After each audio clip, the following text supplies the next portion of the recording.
नमस्कार, मैं मुकेश मिश्रा और आप देख रहे हैं ताज़ा न्यूज। दिल्ली अल्पसंख्यक आयोग के अध्यक्ष जफर इस्लाम का विवादित बयान सामने आया है, जिसमें उन्होंने भारत के अंदरूनी मामलों को अंतर्राष्ट्रीय पटल पर रखने की कोशिश की है और कहा है कि भारतीय मुसलमान किसी तरह से सुरक्षित नहीं है।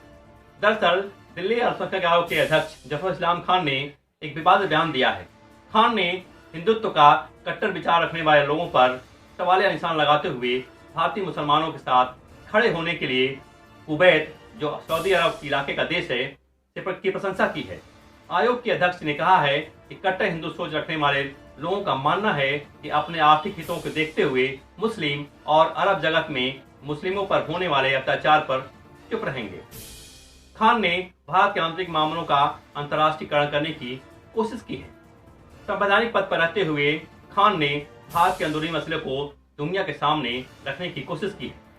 खान ने अपने फेसबुक पोस्ट में लिखा है कि कट्टर ये भूल गए हैं कि भारतीय मुसलमानों ने शताब्दियों तक इस्लाम की भलाई के लिए सेवा की है और इसके लिए अरब और मुस्लिम जगत में उनका काफी सम्मान है।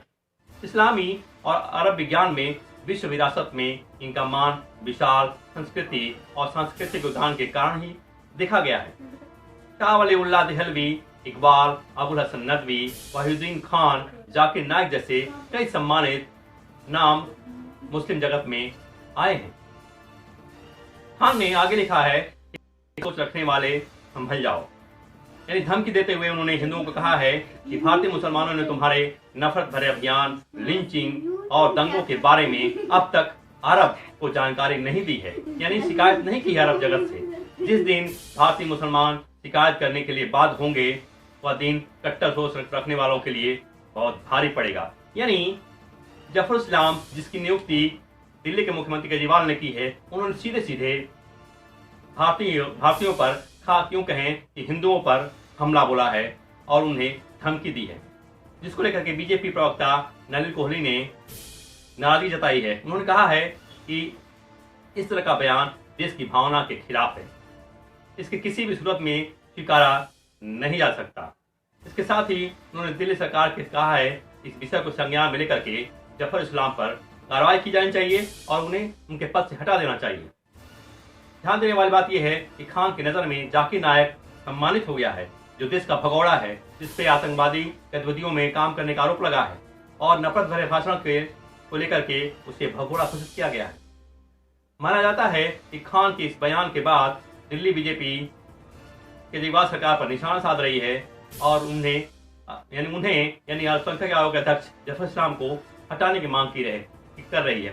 कुल मिलाकर के ये बहुत बड़ा बयान है जफर इस्लाम की तरफ से, जो दिल्ली अल्पसंख्यक आयोग अध्यक्ष हैं और उनकी इस तरह के विचार से उनके कट्टरवादी सोच सामने आती है। उन्होंने हिंदुओं को धमकाया है, भारतवासियों को धमकाया है और इसकी अपील साथ ही उन्होंने अरब जगत के लोगों को अपना हितैषी माना है और ये भी धमकाया है कि हम अरब जगत के साथ मिलकर के भारत के खिलाफ शिकायत करेंगे। यानी जो कुछ हो रहा है कोरोना को लेकर के, तबलीगी समाज को लेकर के, जमातियों को लेकर के, उससे भड़के हुए शायद जफर इस्लाम नजर आ रहे हैं और इनकी नियुक्ति खुद केजरीवाल ने की है, जिसको लेकर के अब केजरीवाल पर भी कई सवाल खड़े हो रहे हैं। आप देखते रहिए ताज़ा न्यूज। कोरोना से बचने के लिए घर में बने रहिए और साबुन से हाथ धोते रहिए और सुरक्षित रहिए। देखिए, दिल्ली अल्पसंख्यक आयोग के चेयरमैन जफरुल इस्लाम को अपने पद से हटना होगा।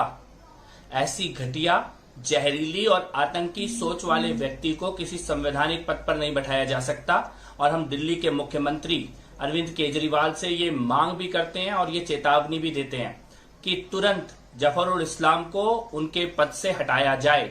जो आदमी आतंकवादी जाकिर नाइक का समर्थन कर रहा हो, जो आदमी ये कह रहा हो कि देश के अंदर हमले करवाए जाएंगे, इस प्रकार की जहरीली और भड़काऊ भाषा का इस्तेमाल कर रहा हो, वो अल्पसंख्यक आयोग का चेयरमैन बनने के लायक नहीं है।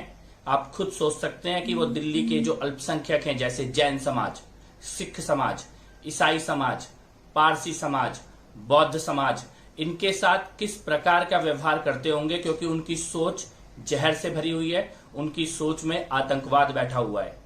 तो जफरुल इस्लाम को तुरंत पद से हटाया जाए, ये हमारी मांग है और ये हमारी चेतावनी है।